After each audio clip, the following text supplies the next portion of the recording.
Hi guys, I had a question from a member of the class in a private message about the EbIT calculations, which I probably, given we were all tired, I probably went over this a little bit more quickly than I should have. So here's the question. Sorry to backtrack, on slide number 49, first lecture notes, wouldn't tax still be paid on 479 with interest then added back to calculate EbIT after tax, rather than paying tax on the higher amount? The person who asked this question is in principle right. So these are the slides we're concerned about, the Monarch limited example, and then the calculation a little further on here. So let's just go back to the example. Firstly, I'm going to answer this question as an accountant. As an accountant, yes, if you're trying to work out how much you have left after you have paid all your tax, then tax is calculated on 479. Okay, so the tax at a tax rate of 30% with no rebates, no funny stuff, the tax rate is just going to be 30% of 479, which is roughly 144. Okay, that's correct from an accounting perspective. However, let me tell you why this was done differently. So firstly, let's have a look how it's done differently.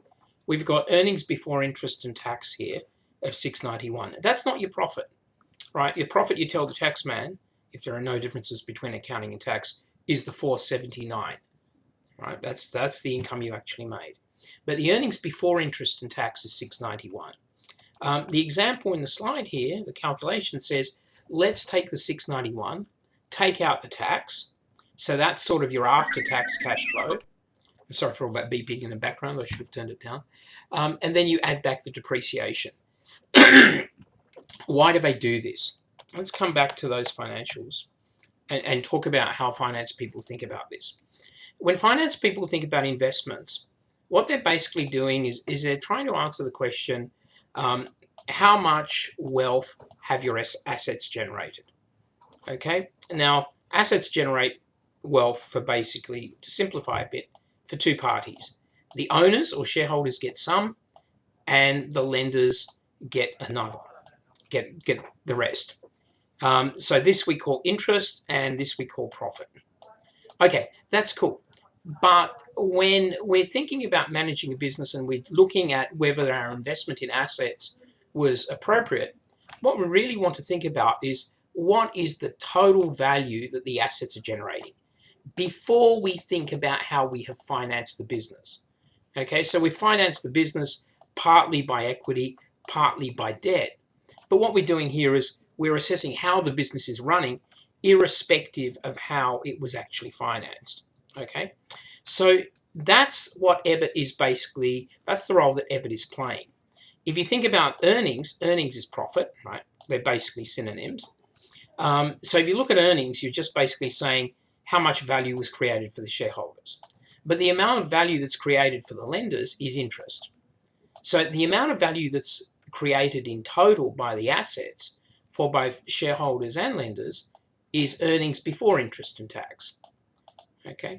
Now, we know that earnings before interest and tax involves, we know that that has a tax effect, but the tax effect is not a function of the amount of EbIT, because you get to take interest out in calculating your taxable income. So what we're actually trying to do here is say, once we exclude our financing, how much of it is equity, how much of it is debt, once we exclude the financing arrangements, how much value have we created with the assets and how much tax would be paid on that?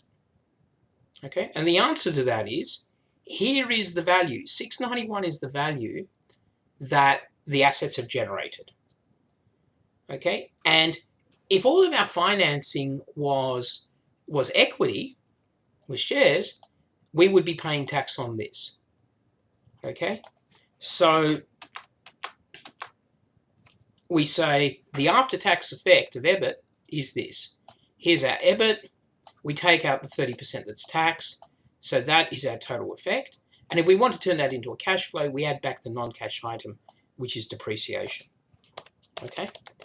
Why do we do it that way? Why do we think about the tax effect of EbIT separately from the fact that the business is financed partly by debt, and that involves interest, which is tax deductible, which reduces your profit, also reduces your tax. The reason we think about that is the finance people want to quite clearly separate the investment decision from the financing decision. So what assets do we invest in? That's one set of decisions that we make. The second set of decisions that we make are, how do we finance our business? Okay, and then when we look at that and we compare financing it by equity versus financing it by debt, we then say, well, okay, equity, if we pay these guys a certain amount of dividends, there's no tax effect, that's just a distribution of profit. But when we finance the business partly by debt, well, hang on, debt's got an extra advantage, because not only do we pay these guys the amount, but we also get to take it off profit. So it reduces the amount of tax that we pay.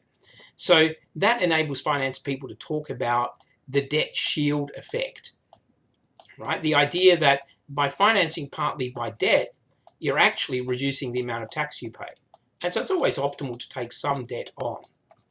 Okay, but there are also risk issues that you need to consider.